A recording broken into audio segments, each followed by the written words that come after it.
two films that we've seen tonight. He had the vision, he put together the research along with his team, and I'd like to bring him up. He's got some great news for us, and that he'll be introducing two of the Jersey girls that we're so fortunate to have with us tonight. Please welcome up, where are you? Kyle Hentz.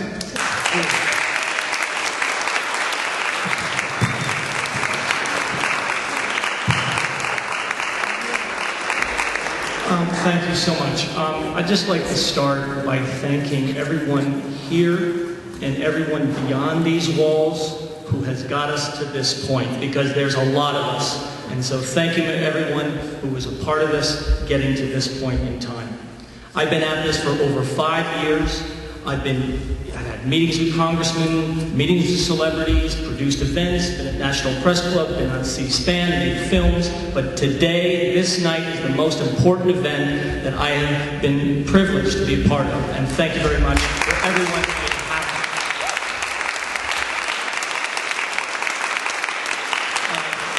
I'd also like to just give some specific thanks.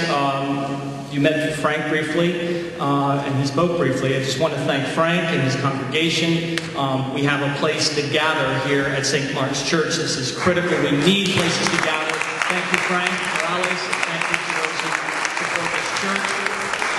Of course, thanks to Jess, who's been a tireless worker and advocate for many years, beginning with going down to ground zero every week, no matter whether it was raining or snowing or what have you, and reaching out to people one-on-one. Just an extraordinarily tireless worker. Thank you, Les Jameson. Also want to acknowledge the steering committee who have been involved with moving forward this New York ballot initiative, and all those who have been part of that process. And particularly Bill Pepper, who you'll be hearing from shortly. Bill has come on board and given this effort a huge boost, and we're very grateful to his participation and all those he's bringing into the picture.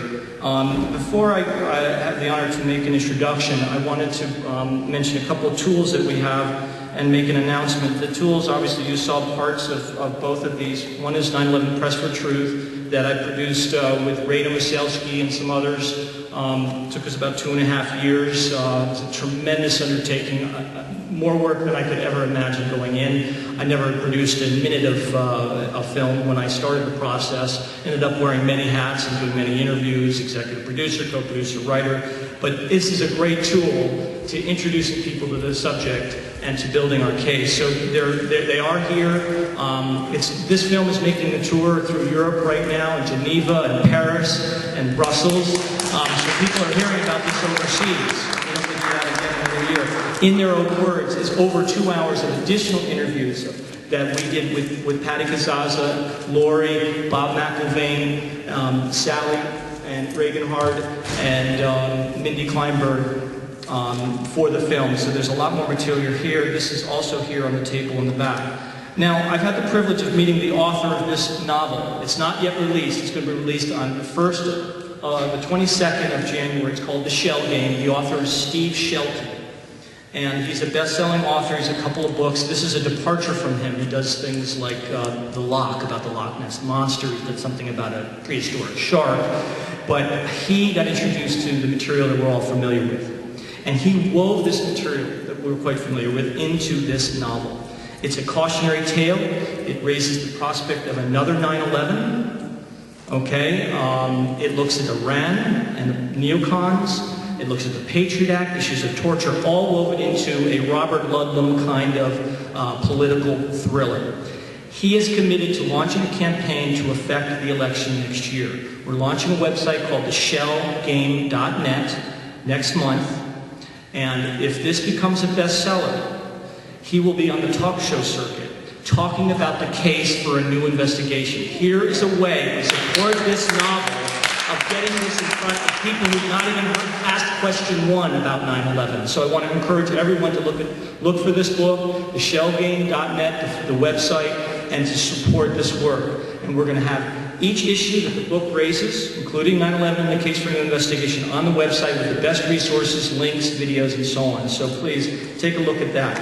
Now I have the honor of introducing a next speaker, someone who I've come to know over these past years, and someone who I admire greatly.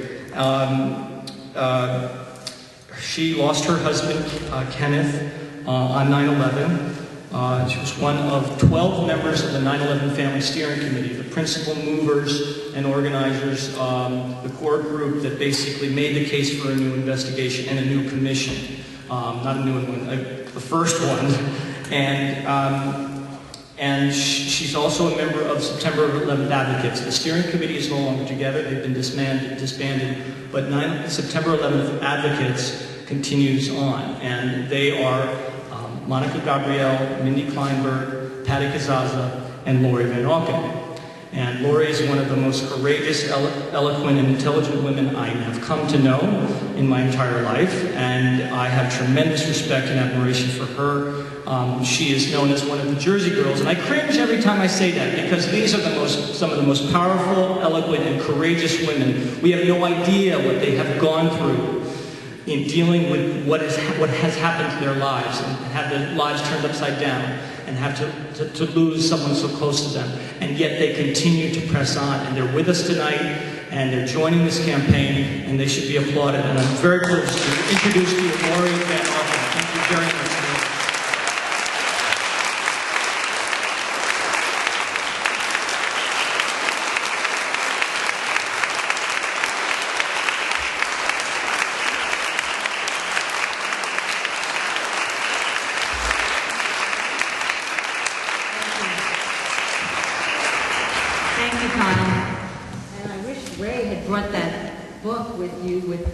He has a copy of the 9/11 Commission book with holes drilled right through it. It's just fabulous.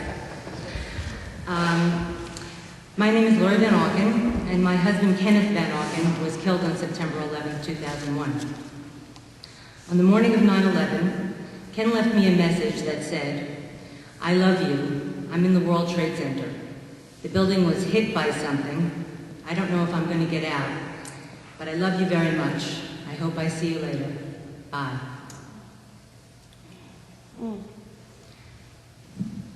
Ken didn't get out of the building, and I never saw him again. From his message, I knew that he had survived the plane's impact into his office building, World Trade Center, Tower 1.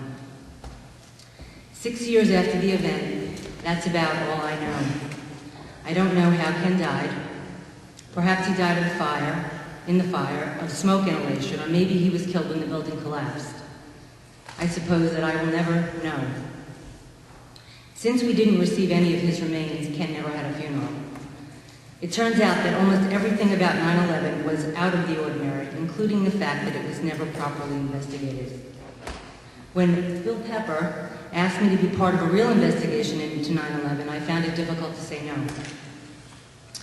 The reason that we need an investigation into 9/11 is because we never actually had one.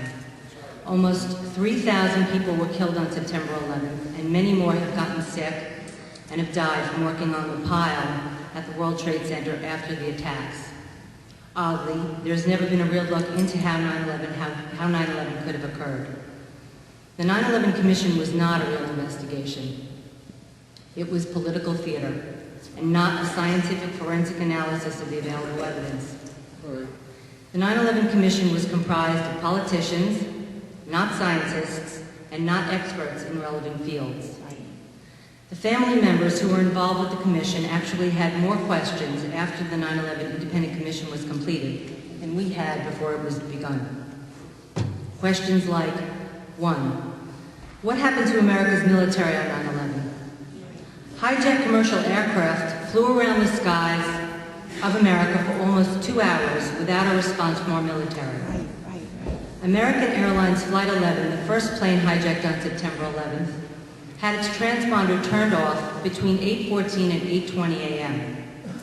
That event alone should have triggered the military's emergency response protocols and procedures, but it didn't. Emergency protocols, we later learned, are different from hijacking protocols. A plane without a transponder constitutes an emergency because of the potential danger posed by an errant plane flying around the crowded skies of the Northeast, or anywhere for that matter. Later on, when it became clear that the emergency was a hijacking, the military's hijacking protocol should have gone into effect as well. Flight 93 crashed in Pennsylvania at around 10:06 a.m. So from about 8:14 a.m. until 10:06 a.m. on the morning of 9/11, America's multi-billion-dollar military was seemingly missing in action. Question 2. NORAD, the North American Aerospace Defense Command, told the 9/11 Independent Commission 3 different stories with regard to their response on 9/11. We still don't know how NORAD and the FAA interacted or how they actually responded on September 11th. This is because we have never seen any evidence to support the testimony of NORAD and the FAA. All we have is their contradictory testimony which they presented in front of the 9/11 Commission. The almost complete lack of military response to the September 11th attacks has never been adequately explained. In fact, in the book Without Precedent, written by 9/11 Commission Chair Thomas Kane and Vice Chair Lee Hamilton, they say that the discrepancies that were presented to them by the U.S. military have never been resolved. Thomas Kane has been quoted as saying, "We, to this day, don't know why NORAD told us what they told us. It was just so far from the truth. It's one of those loose ends that never got tied." A real investigation into 9/11 would have revealed definitive evidence about the facts of what happened on that day. The loose ends should have been tied by now. Part of the reason for the lack of resolution was the limited time and funds allocated to the 9/11 Commission. The investigation into President Clinton's exploits cost around $30 million, and Richard gave higher numbers because he combined it with another one, Whitewater, while the investigation into 9/11 was allocated a mere $14 million. Interesting priorities. Question 3. Transportation Secretary Norman Mineta testified before the 9/11 Commission on May 23, 2003.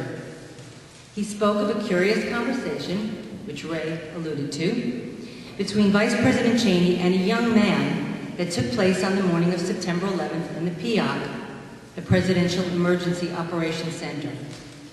This young man kept coming into the room to update Cheney on how far away American Airlines Flight 77 was from the Pentagon.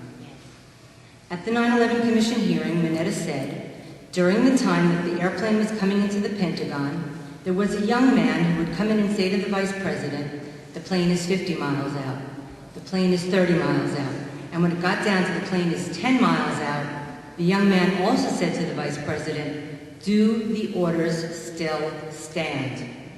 And the Vice President turned and whipped his neck around and said, of course the orders still stand. Have you heard anything to the contrary? So what were the orders? Mineta could only speculate because he hadn't actually heard the orders. The only people that would know what the orders were would be Vice President Cheney and this unknown young man. To my knowledge, no effort was made to find the young man and question him before the 9/11 Commission. It should not have been hard to find this young man, as he would have had to have been cleared by the authorities in order to enter the PIOC on the morning of September 11th. It is common knowledge that Cheney and Bush appeared in secret before the commissioners.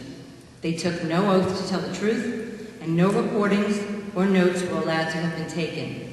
Nothing about what they said behind closed doors has ever been revealed to the American public. Perhaps they asked Cheney about his orders to this unknown young man, but we will never know. Question 4. What about all of the military exercises that were being conducted on the morning of September 11th? The only war game mentioned in the 9/11 Commission's final report is Vigilant Guardian, but we know that there were many others. At the final hearing of the 9/11 Commission, they played the tape of NIADS, the Northeast Air Defense Sector, asking, is this real world or is this exercise? And we heard the FAA answering, no, this is not an exercise, not a test, recorded after Flight 11 struck the World Trade Center's North Tower, Tower 1. Did the many military exercises cause unnecessary confusion and interfere with the military's response on the morning of 9/11? Shouldn't we investigate that? And shouldn't the commissioners have made a recommendation that would limit the number of war games allowed at any given time? Wouldn't we want to avoid confusing the military into utter uselessness in the future? Ensuring that the skies of the United States are protected at all times? Question 5. The Pentagon is probably one of the most protected buildings in the world. At 9:38 a.m., about an hour and a half after the transponder of American Airlines Flight 11 was shut off, the Pentagon was struck by a third hijacked plane. The Pentagon has many video cameras keeping a close eye on the building and its airspace, which is at the heart of America's defense. By the third plane, 9/11 was no longer a surprise attack. How was our military still so unprepared an hour and a half into the attacks? And where is the video footage of whatever struck the Pentagon? Why haven't we been allowed to see it? Why is that evidence still being kept from the American public? If there is nothing to hide, and they're telling the truth, why not release the videos?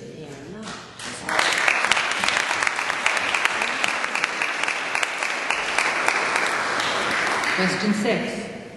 And which one of former Defense Secretary Donald Rumsfeld's stories about his whereabouts on the morning of 9/11 is true? As Defense Secretary, Rumsfeld was a key person in the chain of command on 9/11. He has told the public several different versions of how his day went on September 11th. Evidence should be presented to clear up the discrepancies. Question 7. Why did the President of the United States remain in a classroom of elementary students reading a book about goats while America was under attack? If the Secret Service had done their job properly, President Bush would have been whisked off like Vice President Cheney said he had been during the attacks. The President's whereabouts were published and therefore public knowledge, and clearly he would have been a terrorist target. The children in that classroom were also put in an unnecessarily dangerous situation by keeping Bush there while the attacks were underway. Question 8. A large part of the 9/11 story has been shaped by phone calls made from passengers and flight staff on hijacked planes. Have you ever tried to make a cell phone call from an airplane? No, it's not possible. I have tried many times. I have attempted to place a phone call during takeoff, during the flight, and upon descending. My calls have been unsuccessful. Right.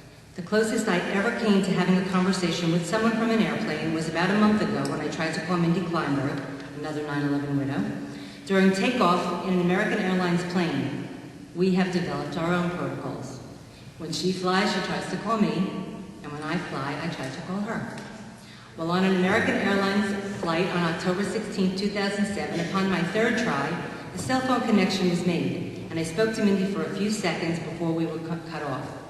All I had time to say was, "Hi, I'm on the plane." I could not have imparted any meaningful information to her in our very brief conversation. By the way, the American Airlines plane that I was flying on was a 767, and there were no GTE phones in the seat backs of my plane. How did the people who called out from the doomed planes on 9/11 manage to do it? My little experiments have all been failures. Despite our attempts to find out, we still don't know which calls were claimed to have been from cell phones and which were alleged to have been GTE operator calls. This information is a matter of record, easily subpoenaed for. Where are the experts who should have testified before the Commission regarding cell phone technology in airplanes? Why is this information still being kept secret? Interestingly, in a little noticed news item released in a BBC News article from 2004, Airbus said that it was planning to put in-flight mobile phone technology on its aircraft by 2006. To make it possible to use a mobile on a plane, Airbus installed a picocell that creates a small mobile cell phone on board the aircraft. Calls via this base station were routed to mobile and fixed phones on the ground via Globalstar satellites. They also trialed several different wireless technologies such as Bluetooth, Wi-Fi, and wideband CDMA. Airbus estimated that by 2006, it will be possible to use mobiles during flights. Wouldn't that suggest that in 2001, the technology for cell phone usage from a plane was non-existent? Question 9. What made World Trade Center 7 collapse neatly into its own footprints at 5:20 p.m. on September 11th? The 9/11 Commission is silent on the collapse of World Trade Center 7. Why? That building collapsed in exactly the same way that World Trade Center Towers 1 and 2 did. Imploded. But World Trade Center 7 was not struck by a plane. In a PBS interview, Larry Silverstein, the building's leaseholder, said, "I remember getting a call from the fire department commander telling me that they were not sure they were going to be able to contain the fire. I said, you know, we've had such terrible loss of life. Maybe the smartest thing to do is pull it." And they made that decision to pull. And then we watched the building collapse. Wouldn't we all have liked to have seen Larry Silverstein sworn in before the 9/11 Commission in order to explain the event?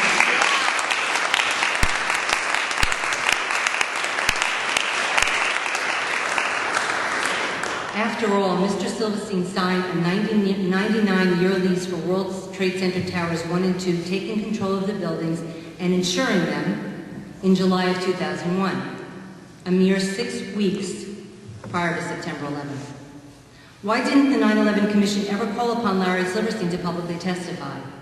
Why didn't the 9/11 Commission answer any of the questions about World Trade Center 7, instead ignoring it entirely? Only for the insurance. Question 10. Who funded the 9/11 attacks? That story. Wouldn't a real investigation follow the money to find the perpetrators?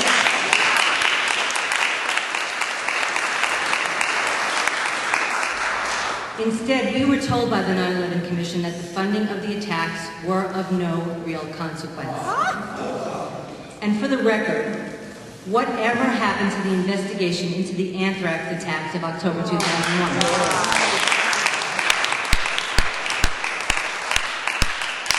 I could go on and on. No one has ever been held accountable for the disastrous failures of 9/11. The people in positions such as these are trained to handle emergencies by following established protocols and procedures so that no one has to think about what should be done during an emergency. These procedures are developed and practiced to make them automatic so that lives can be saved. On September 11th, protocols were not followed. Yet no one at any level was said to have been responsible for those failures. The 9/11 Commission told us that it was all due to a failure of imagination. September 11, 2001 has been used as the excuse for almost everything that the Bush administration has done since they have been in office. From launching a preemptive war in Iraq to the hastily passed Patriot Act resulting in the assault on the civil liberties of all Americans, to outrageous economic deficits and extensive military spending which have all been justified by 9/11 and perpetrated in the name of the victims of 9/11, including my husband. I can tell you that Ken would have not supported what this administration has done. Good. We need a real investigation into September 11th that follows all of the evidence, wherever it might lead, and the people that failed to do their jobs should be held accountable.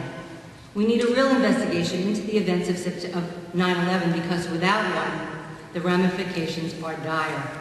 Without the facts, the Bush administration was able to falsely conclude that Iraq had something to do with 9/11 and invade that country. Without the facts, the EPA was able to falsely conclude that the air in lower Manhattan was safe to breathe when it wasn't and instructed people to simply vacuum up the hazardous World Trade Center debris from their homes and offices.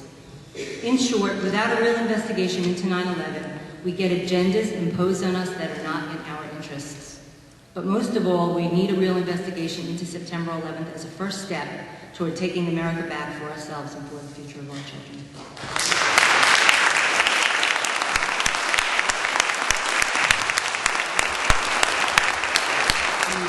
Comes from Cynthia McKinney for the benefit of the New York City 9/11 ballot initiative, Saturday, November 24, 2007.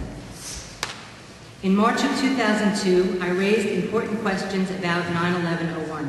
Specifically, I wanted to know how it was that after having invested trillions of dollars in a military and intelligence infrastructure, that it failed 4 times on one day. That fundamental question is yet to be answered.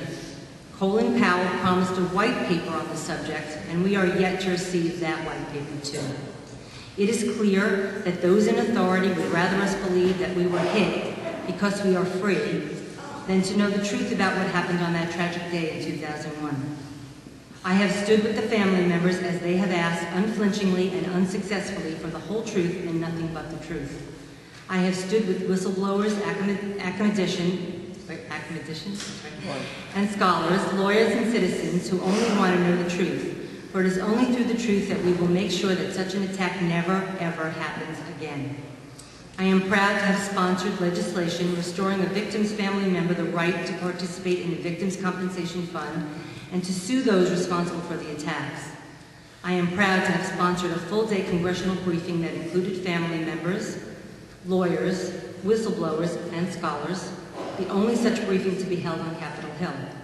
I am proud to have authored legislation to repeal the Military Tribunals Act, a direct outcome of the September 11th tragedies. And I am proud to have authored an impeachment resolution against Bush, Cheney, and Rice.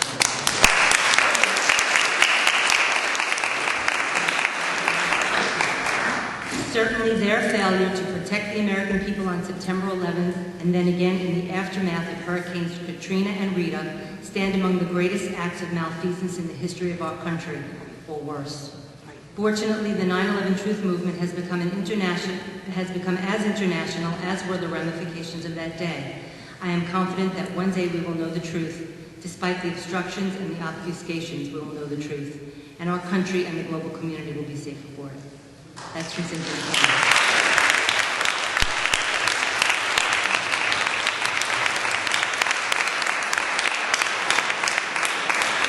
And now I have the honor to introduce one of my cohorts and partners in crime, Patty Cassazza.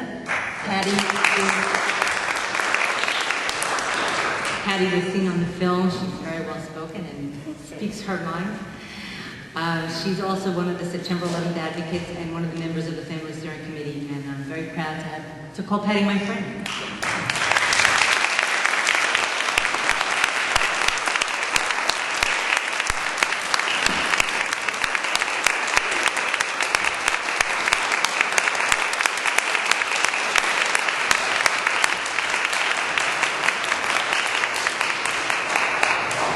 It's really hard to come at the end of all these people. I'm always intimidated.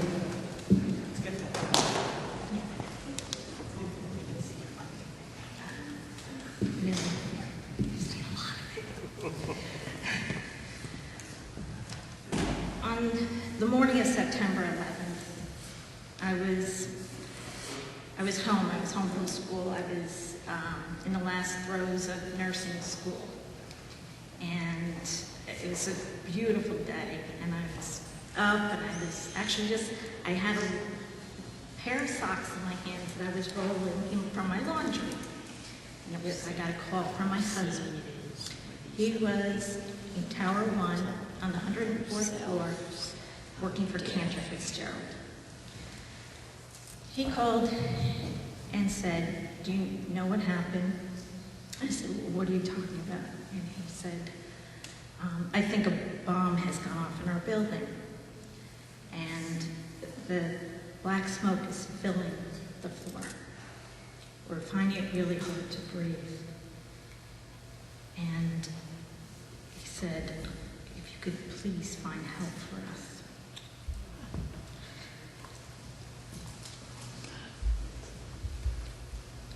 Obviously, that morning there was no help for those who were above the plane crashes. What I told him was, "John, you're a good man. If anybody's ready, just you." And I meant that so sincerely. All he could do was sob after that and say, "I love you. Tell my son I love him. Tell everyone I loved him." It was the best gift anyone could have ever given me. I mean, somebody on their deathbed calling you to tell you that they love you.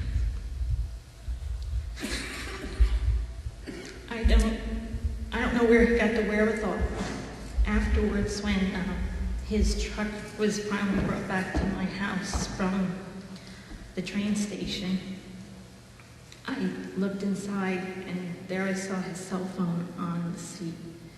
He actually found a phone that worked, made that call before the building lost all power.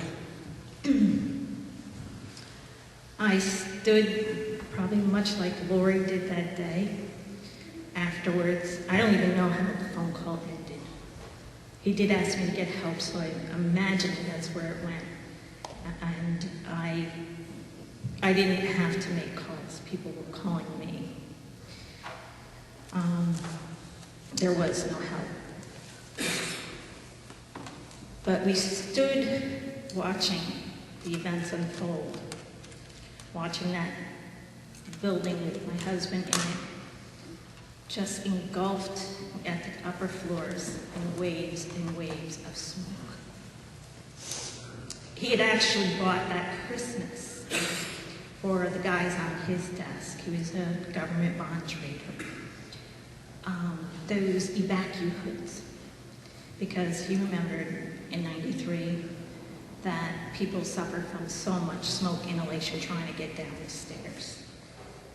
And now, of course, I wondered, did they try the hoods? Did they not try the hoods, knowing that no one else around them would have those precious moments where they could still breathe?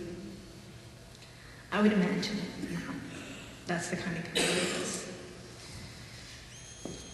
But, and then afterwards, as again, watching the building and then seeing incidents with the president sitting in a classroom, sitting, reading to second grade children while thousands of people were potentially dying. Those buildings generally have about 50,000 people going in and out of them throughout any given work day.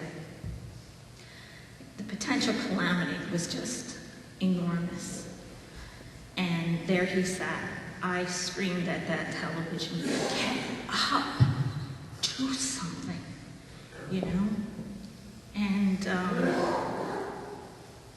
you've heard people in Building 2 where there was an access stairwell to get down even from above the fires.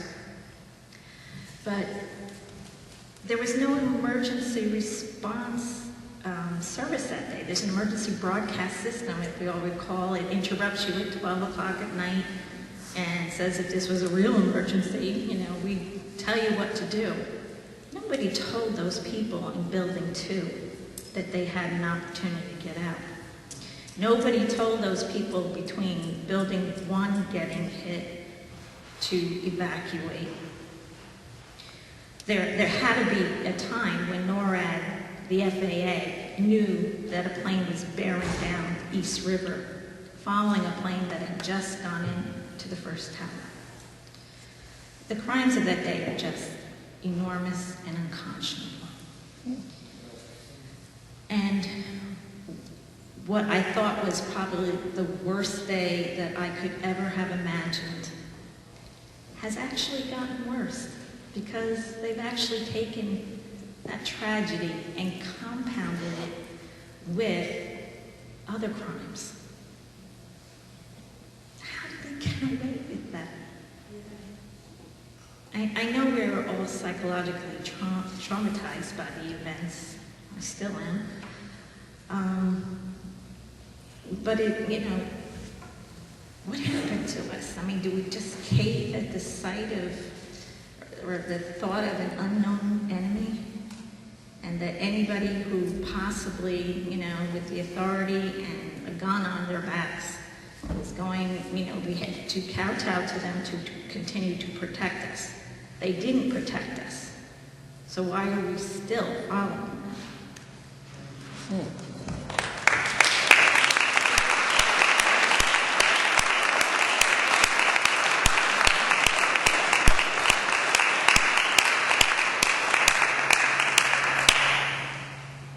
Aside from my personal stories, which I have a million, as does Lori, in preparing to speak at this event, I found myself looking to help other Truth members look for areas or incidents where former administrations initially lied to the citizens of the U.S. about a foreign policy move and how upon release of classified documents, some of the truth did indeed get revealed, with some revelations making their way into mainstream media, other into memoirs or foreign interviews in the classic style of a slow leak. What should command outrage amongst the populace gets released without notice because they are often not heard in mainstream media or read about, unless someone wants you to know about them. I think I did find such documents, and with them I hope that you too can connect the dots that I did.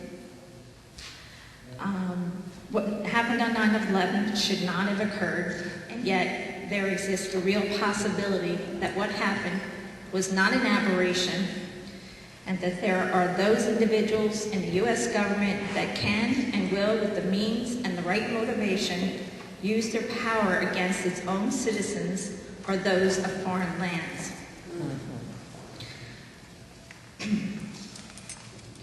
The examples that I came across hopefully bridge for you events and people from past administrations with the events of 9/11, the events that are playing out in our foreign policy arena right now, and how some of these very same people are still in positions that can affect the collective future of our children, our humanity, our world.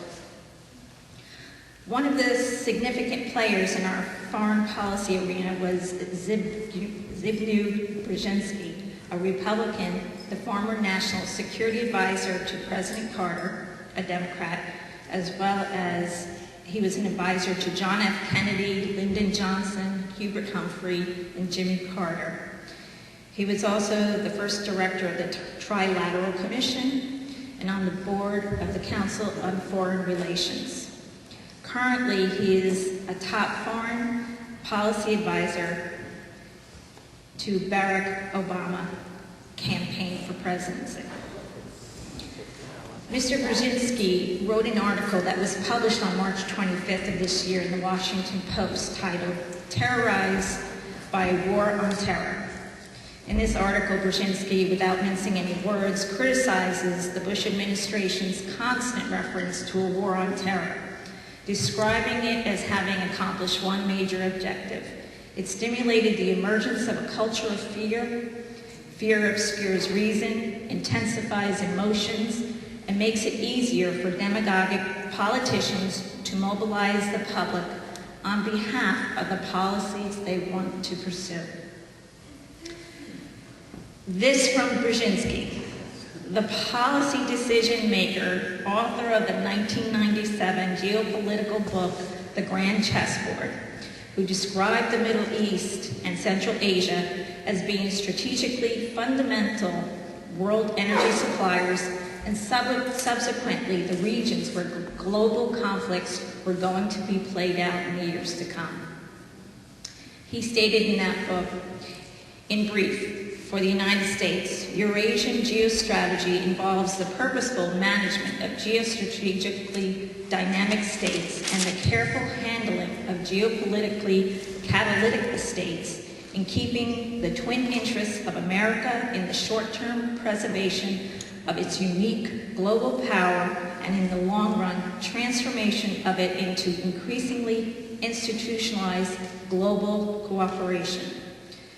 To put it in terminology that harkens back to the more brutal age of empires, the three grand imperatives of imperial geostrategy are to prevent collusion and maintain security dependence among the vassals, to keep tributaries pliant and protected, and to keep the barbarians from coming together.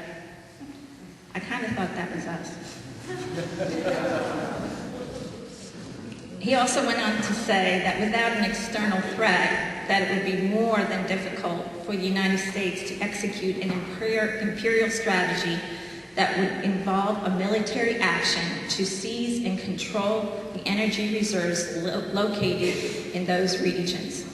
He specifically states, moreover, as America becomes an increasingly multicultural society, we may find it more difficult to fashion a consensus on foreign policy issues, except in the circumstances of a truly massive and widely perceived direct external threat.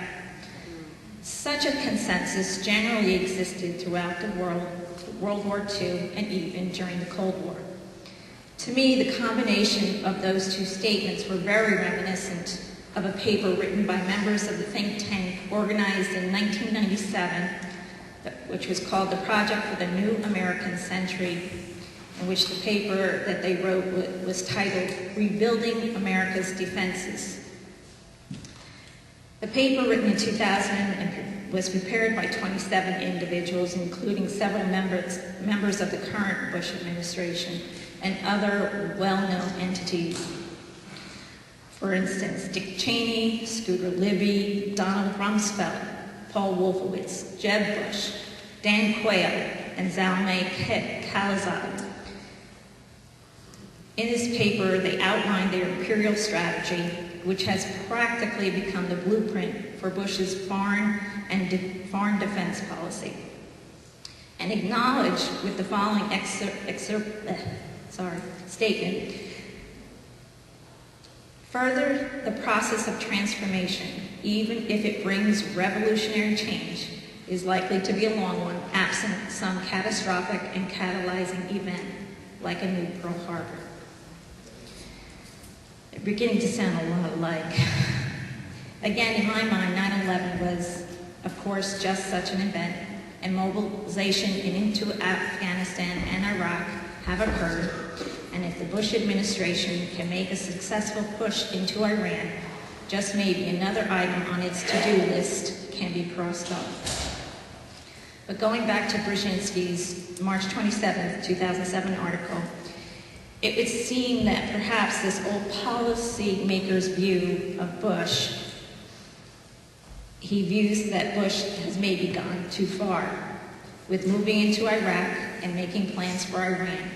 Apparently, he was okay with the move into Afghanistan. With regard to Iran, Brzezinski testified before the Senate Foreign Relations Committee on February 1st of 2007 and stated his misgivings about Bush's foray into that arena and ventured a scenario that might get played out if we militarily intervene in Iran. Brzezinski states that a plausible scenario for a military collision with Iran involves Iraqi failure to meet the benchmarks, followed by accusations of Iranian responsibility for the failure. Then, by some provocation in Iraq or a terrorist act in the U.S. blamed on Iran, culminating in a defensive U.S. military action against Iran that plunges a lonely America into a spreading and deepening quagmire, eventually ranging across Iraq, Iran, Afghanistan, and Pakistan. To me, this was an unbelievable admission by a statesman of long and current standing. In this statement, it seemed to me that Brzezinski said that President Bush is already recycling the same case for WMDs that he used to get us into war with Iraq, now with Iran. But the real eye-opener was the next line, wherein Brzezinski acknowledged before an official U.S. Senate committee that he wouldn't put it past Bush to actually provoke a terrorist attack here on U.S. soil in order to achieve his imperialist goal in Iran. And yet, while Brzezinski was going on about Bush's misdeeds with regard to foreign policy, he neglected to reveal or relate any of his own. One such misdeed appeared in the French publication La Nouvelle Observatoire, I do not speak French, back in January of 1998. In his own words, Brzezinski went on to answer questions relating to his role in aiding the Mujahideen in Afghanistan 6 months prior to Soviet intervention while holding the position of the National Security Advisor to President Carter. Did you hear what you just said? He says, according to the official version of history, CIA aid to the Mujahideen began in 1980. That is to say, after the Soviet army invaded Afghanistan, the 24th of December in 1979. But the reality, closely guarded until now, is completely otherwise. Indeed, it was July 3rd, 1979, that President Carter signed the first directive for secret aid to the opponents of the pro-Soviet Yes. regime in Kabul. Yes. Those Mujahideen of yesteryear are the Taliban today, the supposed terrorists behind the events of 9/11. This is your government, one that will use fear to gain its political and geostrategic goals, one that would lie to its own people about the need to go to war, one that would bait a nation into a war to achieve domination regardless of its long-term consequences, one that willingly gave arms and advice to future terrorists, essentially creating Islamic terrorism. One that under the leadership of some presidents, the U.S. might actually provoke an attack on our soil or on that of another nation and blame it on yet another nation, of course, of our choice. And then, in the end, when Brzezinski was asked about whether he had any regrets, considering the outcome, the Mujahideen becoming our Taliban and supposedly attacking our nation, he said no, he had no regrets. I mean, these are the people that are leading our nation, leading the world. This is why we need a new 9/11 investigation.